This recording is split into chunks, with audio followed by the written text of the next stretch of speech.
Jumpa lagi para pemirsa YouTube Surya KKS yang budiman di seluruh Nusantara, bahkan dimanapun saudara berada. Salam sejahtera, salam kebajikan, Om Swastiastu, Namo Buddhaya, salam, shalom, rahayu, rahayu, rahayu.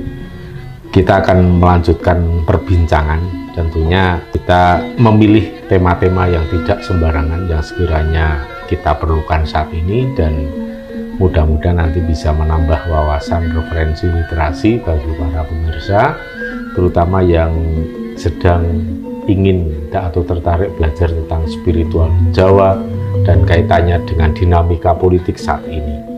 Nah, saat ini juga ada, monggo Mas Pandu bisa kenalkan dulu secara singkat ya para pemirsa. Nama saya Pandu Ardianto. Kebetulan saya, backgroundnya saya tuh wira swasta.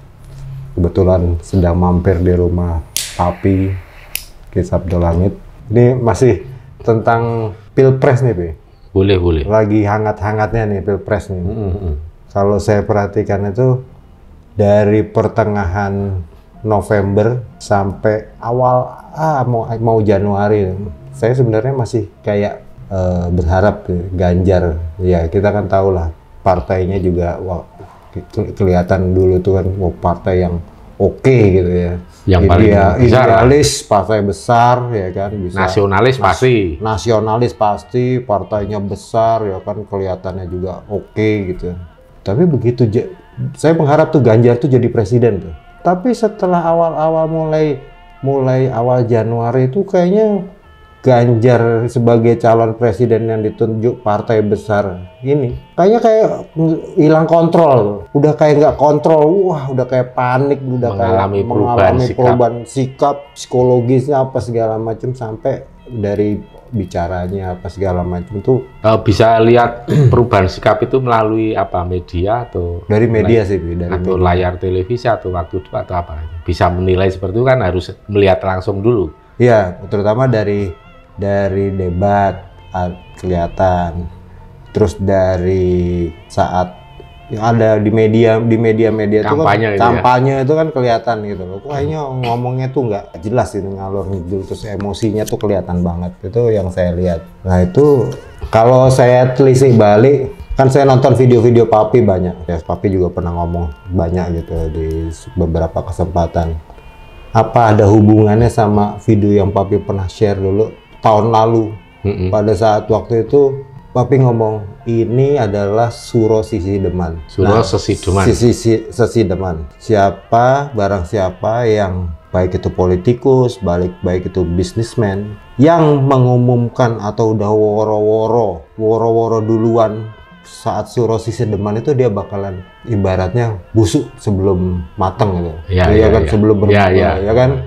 Kalau nggak salah seperti kalau bisnismen juga, kalau misalnya waktu itu kalau misalnya dia udah ngomong strategi, udah ngomong visinya apa segala macam di tahun itu, udah keluar, udah pasti bisnisnya malah jadi belum sempat berkembang udah layu duluan.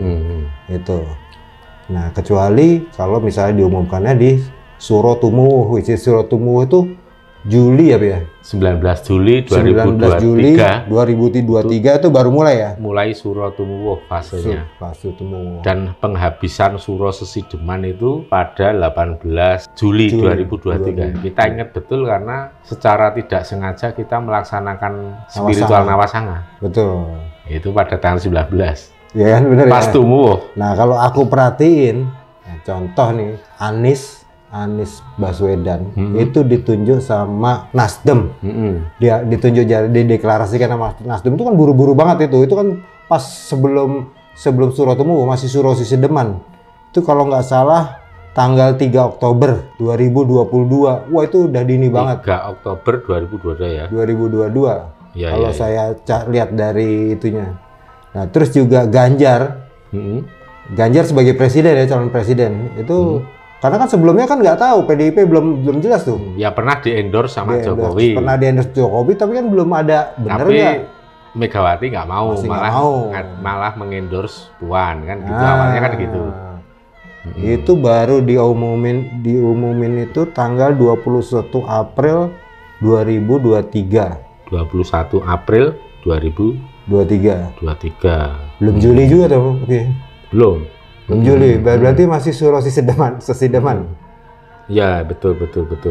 Masih Suro Sesideman karena kan patokannya kan tanggal 19 Juli 2023 baru fase Suro Tumuwuh. Suro Tumuwuh itu Juli 19 2023. Nah, kalau Prabowo sih udah dari dulu deh pengen jadi presiden sudah dari 25 tahun yang lalu ini ya kan ya. Itu nggak masuk hitungan. Nggak masuk hitungan kapan dia ingin sepanjang waktu dia ingin jadi presiden. Betul. Kuncinya adalah begitu diumumkan Gibran. Ya, itu betul, kuncinya. Gibran itu resmi, tanggal itu Desember kalau nggak Oktober ya, 22 Oktober. 22 Oktober diumumkan sama 2023 sama partai-partai pendukung koalisi itu menyetujui yang menyetujui presiden lewat Prabowo Gibran itu 24 Oktober. Oh, kalau ini Prabowo dulu ya. Koalisi partai yang pendukung Prabowo itu tanggal 20 malam-malam tuh kan, jam 22 Oktober malam. 22. Terus ngajuin surat kan ke Mensesnek ke persetujuan presiden karena wali kota itu tanggal 24 disetujui. Itu udah Suro Tumuwuh. Itu sudah Suro Tumuwuh karena udah Oktober, masuknya udah Tumuwuh. Nah, ini secara spiritual nih, Pi. Ada hubungannya nggak sih?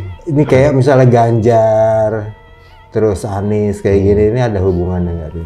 Oke ya. Ini seru banget nih kita bahas, pasti seru nih karena wacana ini sudah pernah kita sampaikan ya, malah waktu itu kan Pak Wi juga membuat video itu juga sekaligus menjadi warning. Kalau memang niat banget mau jadi presiden ya kalau menonton video saya dan percaya omongan Pak Wi, ya silahkan jangan lakukan deklarasi mengumumkan secara resmi. Itu pada saat bulan atau saat fase Suro Sesideman. Bulan Suronya 1 bulan, tetapi fase Sesidemannya ya selama setahun. Seperti kemudian masuk tahun tanggal 19 Juli 2023 itu masuk ke fase Suro Tumuwuh, itu juga setahun ke depan. Hari ini pun masih termasuk fase Suro Tumuwuh. Sampai nanti muncul Suro berikutnya yang tapi belum tahu, karena untuk suro-suro apa namanya itu kita biasanya diajarkan oleh Ki Ageng Mangir Wonoboyo langsung. Terus nanti kita kupas, kita pahami apa yang terjadi, itu tugas. Tapi kalau yang menyebut nama ini suro apa itu ya Ki Ageng Mangir. Ya Ki Ageng Mangir nggak mau langsung menjabarkan semuanya, enak banget gitu kan. Kita jadi pangku tangan aja Tuhan nyontek. Jadi itu tugas kita untuk mengolah, menggali apa sih rahasianya suro-suro ini, karena dari zaman udah lama dulu kan ada Suro Tundan Demit, ada Suro Duroko, Suro Moncer, dan lain sampai masuk Suro Sesideman, Suro Tumuwuh. Nah ini menarik sekali ya, kalau kita lihat memang sudah terbukti sih ya, memang sudah terbukti, dan artinya apa yang kita wanti-wantikan dulu ya bukan omong kosong, bukan halusinasi, apalagi ini merupakan petunjuk dari Ki Ageng Mangir Wonoboyo. Dan saya percaya 100% apa yang disampaikan leluhur itu benar. Karena apa? Leluhur kan sudah tidak terhalang oleh dimensi ragawi ini. Karena raga ini kan bisa saja ketipu oleh sesuatu yang sifatnya halus, dan kesadaran ragawi itu juga rendah. Beda dengan kesadaran sukmawi, kesadaran roh sejati atau guru sejati. Nah itu masa lalu benar, karena udah tembus lintas batas dimensi ruang waktu. Nah ini artinya memang semua terbukti, bahkan sampai pada saat kita mau pergi Nawasanga, waktu itu kan Papi bahas tentang Suro Tumuwuh, dan itu masih mengulas. Ini saya dulu pernah dalam video itu kita juga membahas soal Pak Ganjar itu kan. Sebelum kita berangkat Nawasanga itu Papi dengan Mas Tugi waktu itu, Mas Tugi Purwanto dari KKS dari Tangerang, itu kan membahas tentang Suro Tumuwuh. Di situ Papi juga menyinggung tentang Suro Sesideman dan siapa yang sudah keluar-keluar mendeklarasikan diri menjadi capres, yaitu Anies dan Ganjar. Dan Papi juga bilang kan di situ kalau itu nanti ya akan terjadi pembusukan, bahkan akan layu sebelum berkembang. Layu sebelum berkembang. Memang saat itu memang ketika mendapatkan Jokowi efek, ketika di endorse Jokowi itu kan sempat disurvei. Surveinya tertinggi loh. Iya, sebagai capres tertinggi waktu itu. Makanya saya semangat waktu itu. Iya, kan ya wajar lah gitu kan. Karena surveinya memang tertinggi, artinya memang banyak dukungan. Dan dari situ Megawati mengendorse anaknya sendiri, Puan gitu kan. Dan waktu itu ya nggak ada istilahnya kuar-kuar ini dinasti atau apa ya, karena memang politik belum bertarung sengit ya. Tapi setelah itu kan dinamikanya berubah ketika nggak disetujui oleh Mega, kayak akhirnya Jokowi udah nggak mengendorse Pak Ganjar lagi. Dan saat itu memang yang terjadi, suara atau cahaya dari Pak Ganjar sendiri makin redup. Seperti makin redup, popularitasnya akhirnya kalah dengan capres-capres yang lain ya. Itu, dan termasuk Anies sendiri kita lihat juga makin lama makin anyep, makin dingin, ya seperti terjadi pembusukan atau layu sebelum berkembang. Dan saat ini sedang dibuktikan oleh quick count. Walaupun quick count itu nanti toh akhirnya ya nggak beda jauh sih. Paling kalau pemilu yang dulu itu kan selisihnya paling hanya 1% atau kurang. Selisihnya dari hasil quick count dengan hasil realnya, hasil akhir finalnya itu selisihnya nggak jauh, paling 1% lah. Jadi artinya memang quick count ini termasuk ya itu melalui data, penghitungan data real. Walaupun dikatakan banyak kecurangan, nah itu biasa. Sebenarnya kalau mekanisme untuk menggugat kecurangan sebenarnya sudah sangat banyak, dan ya itu terlalu naif gitu loh. Karena apa? Semua saksi itu kan dari semua partai yang ikut dalam pemilu itu kan mengirimkan saksi ke TPS. Terus caleg-caleg yang dari itu juga bisa mengirimkan saksi. DPD juga bisa mengirimkan saksi, walaupun nanti bayar sendiri saksinya. Nah itu sebenarnya sudah nggak kurang-kurang, di situ ada bejibun saksi yang dari semua partai. Jadi kalau ada kecurangan, wah udah geger dulu di tempat itu. Nggak usah nunggu-nunggu selesai. Nah ini kan semua baru ada laporan, ada diintimidasi begini. Wah kenapa dulu diem? Kan harusnya kan dulu. Dan saksi itu boleh menggunakan alat perekam video di HP-nya, bisa menggunakan foto dari HP atau kamera untuk melengkapi data atau kesaksian ya. Bukti visual itu kan bisa ditampilkan. Ya intinya leluhur nggak main-main memberikan gambaran seperti ini. Dan kalau saya perhatikan itu, begitu Gibran diumumkan itu, kan itu surveinya langsung naik. Dan itu malah turun yang Ganjar tuh. Nah itu.